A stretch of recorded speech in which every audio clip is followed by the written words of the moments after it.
scripture reading today comes from 1 Corinthians chapter 1, verses 18 through 25. For the message about the cross is foolishness to those who are perishing, but to us who are being saved, it is the power of God. For it is written, I will destroy the wise wisdom of the wise, and the discernment of the discerning I will thwart. Where is the one who is wise? Where is the scribe? Where is the debater of this age?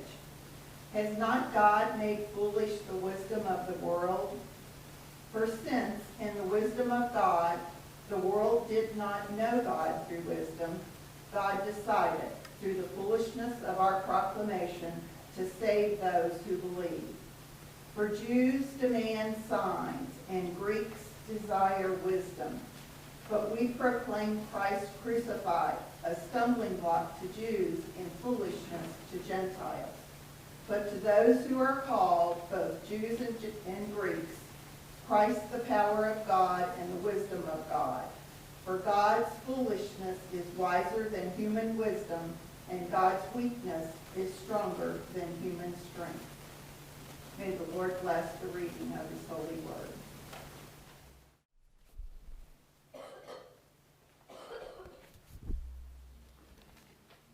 Our gospel reading today comes from John.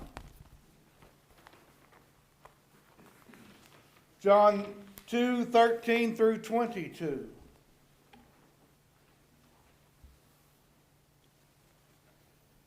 Now listen while this is being read. You're going to hear, and see if you can pick up on it, Jesus does some major foreshadowing in this with one little phrase. So listen. See if you can find it. When it was almost time for the Jewish Passover, Jesus went up to Jerusalem. In the temple courts, he found people selling cattle, sheep, and doves, and others sitting at tables exchanging money. So he made a whip out of cords and drove them all from the temple courts, both sheep and cattle. He scattered the coins of the money changers and overturned their tables. To those who sold doves, he said, "Get these out of here. Stop turning my Father's house into a market." His disciples remembered that it is written, zeal for your house will consume me. The Jews then responded to him, "What sign can you show us to prove your authority to do this?" Jesus answered them, "Destroy this temple, and I'll raise it again in 3 days." They replied, "It has taken 46 years to build this temple, and you're going to raise it in 3 days?" But the temple he had spoken of was his body. After he was raised from the dead, his disciples recalled what he had said. Then they believed the scripture and the words that Jesus had spoken.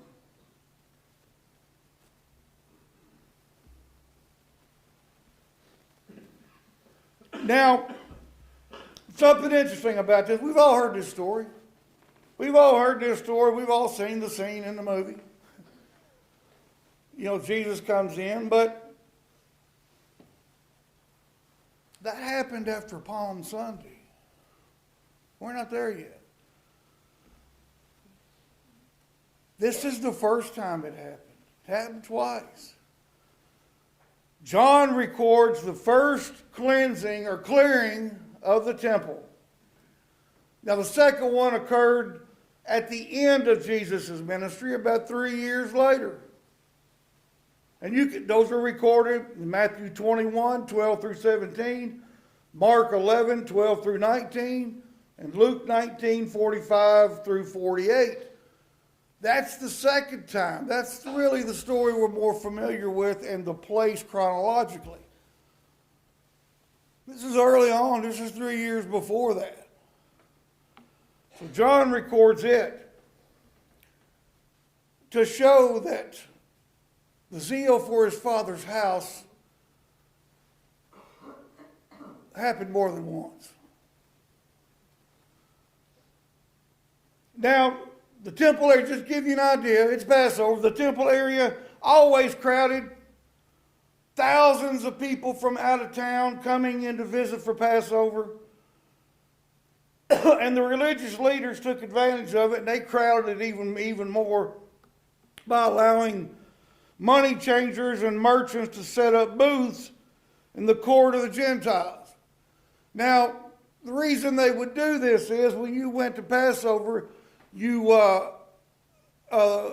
people were to give sacrifices and money as part of their worship for Passover. So you had to buy a dove. I'd say the doves were at a premium that week.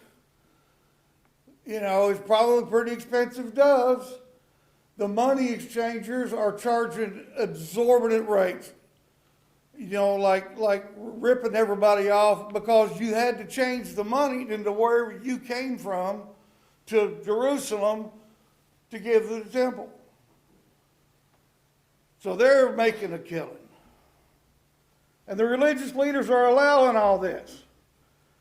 Now they rationalized that this is a convenience.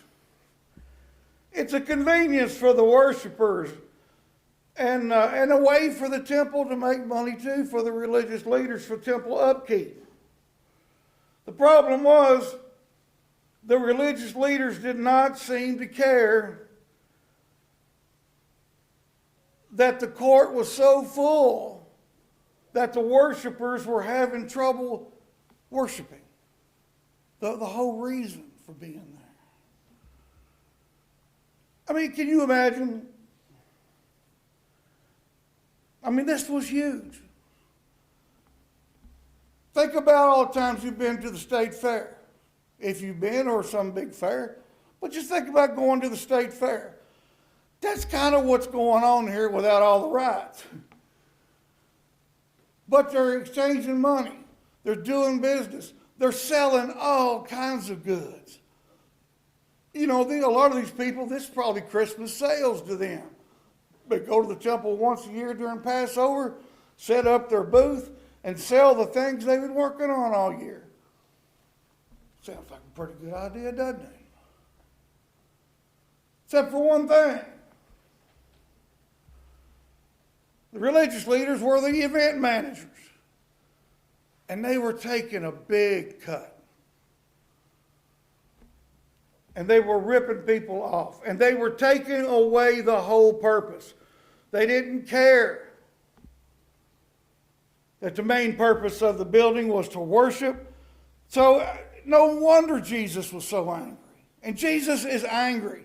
This is an angry Jesus. And this is also something people have a lot of trouble with. Now,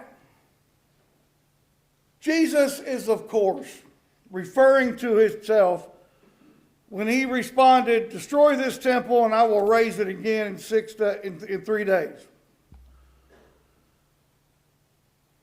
That's your subtle foreshadowing. The leaders think he's talking about this stone building. Well, we know now, again, we've got the advantage of retrospect, but we know now he's talking about himself. He doesn't care about this building. This building's not what's important. You tear this down, which is what they're already starting to try to do. I'm going to be right back in 3 days. That foreshadowing was also what he had been repeatedly telling his disciples up to now. You know, all these stories and all these things up to now, he'd do a healing, say, "Now don't tell anybody."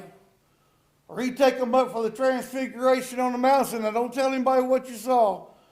And then he'd tell them, "Look, the Son of Man's going to have to suffer, be betrayed, suffer, die, and be resurrected.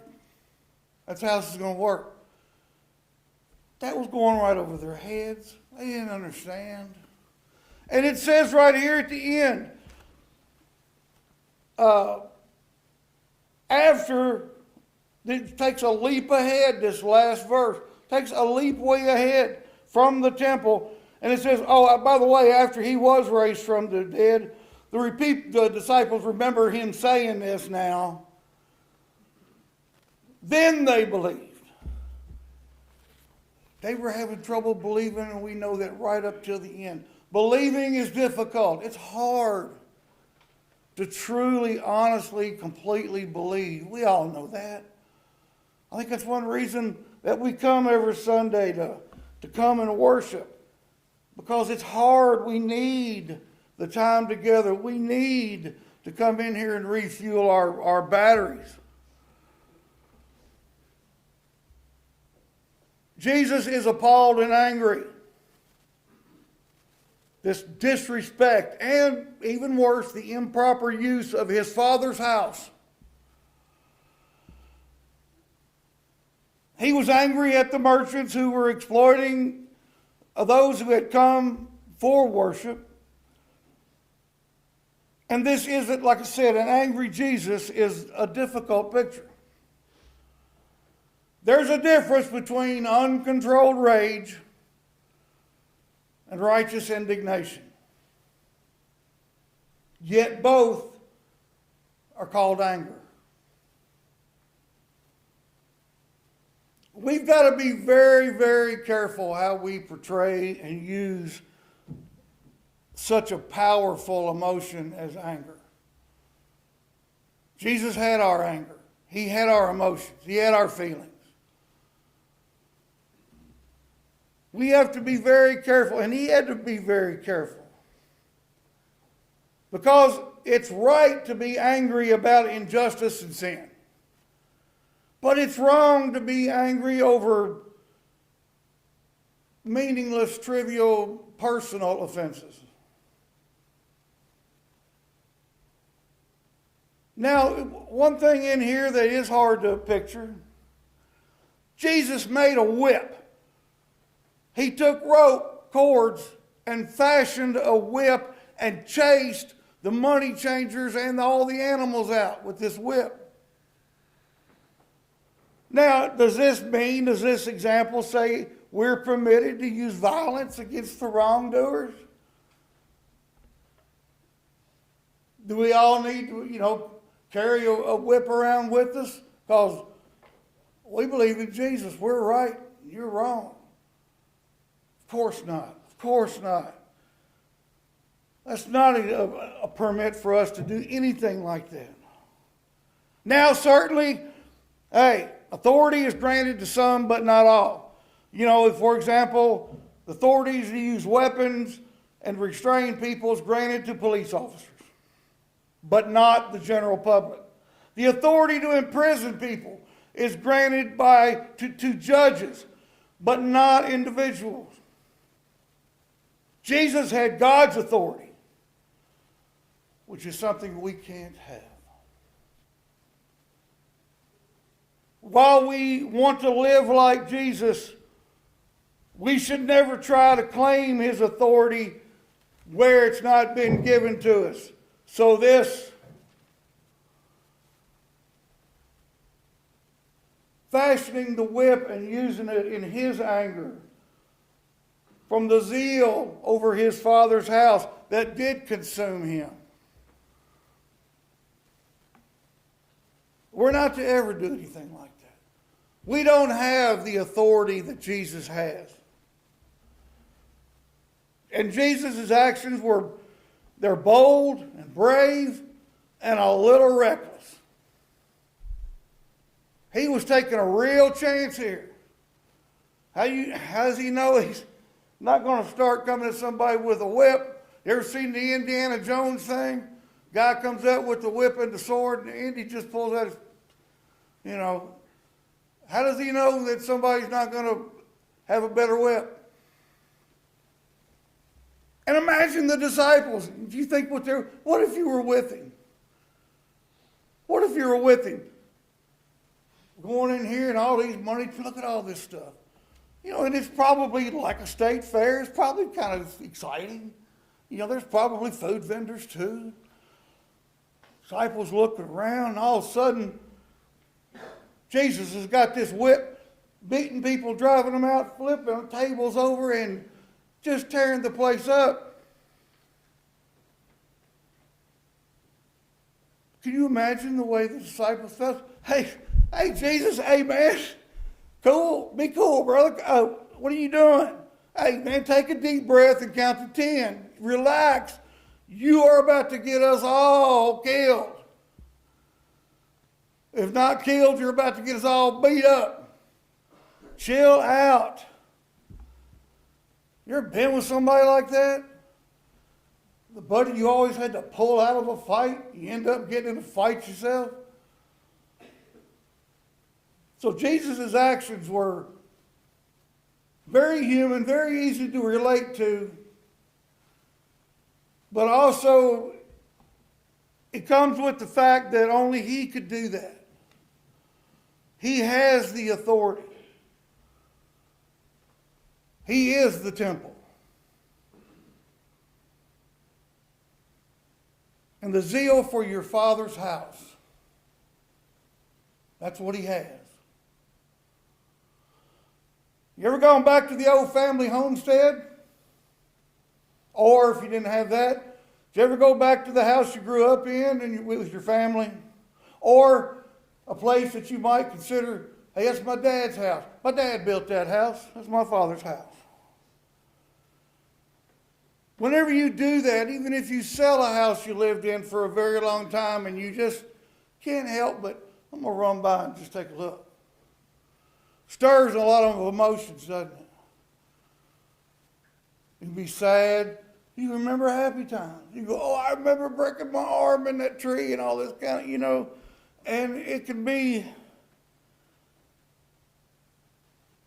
a lot of emotions. But if they're disrespecting it, and it's being disrespected or used improperly, it makes you angry. I went by my dad's house a couple of weeks ago. I was in Lexington.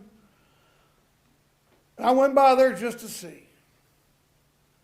I mean, we moved in there in 1965. I was 8.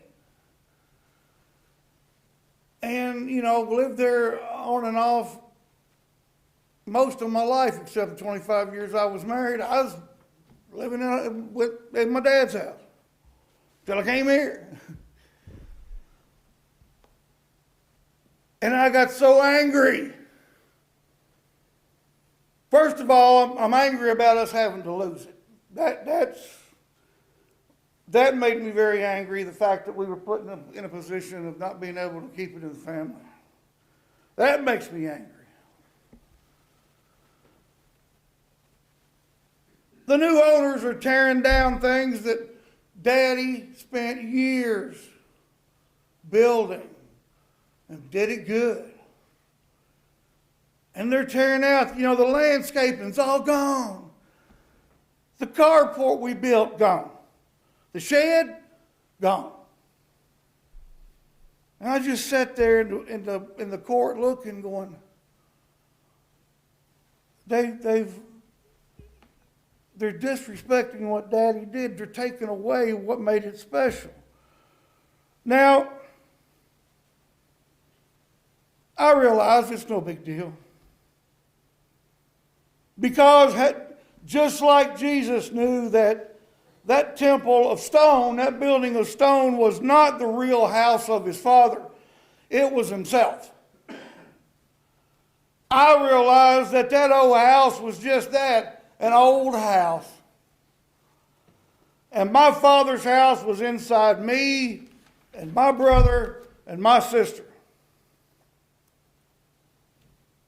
But the main point, I think, comes out of this today is Jesus was angry because he was being disrespected, his Father was being disrespected, and his Father's house was being disrespected. When he cleaned it up, not once, but twice. And this is just the first time. So the main thing that come out of here is remember this. Jesus is the temple.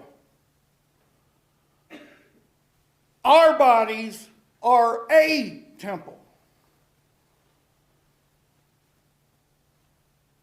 The house of God, our Father, cannot be torn down because Jesus has already raised it again.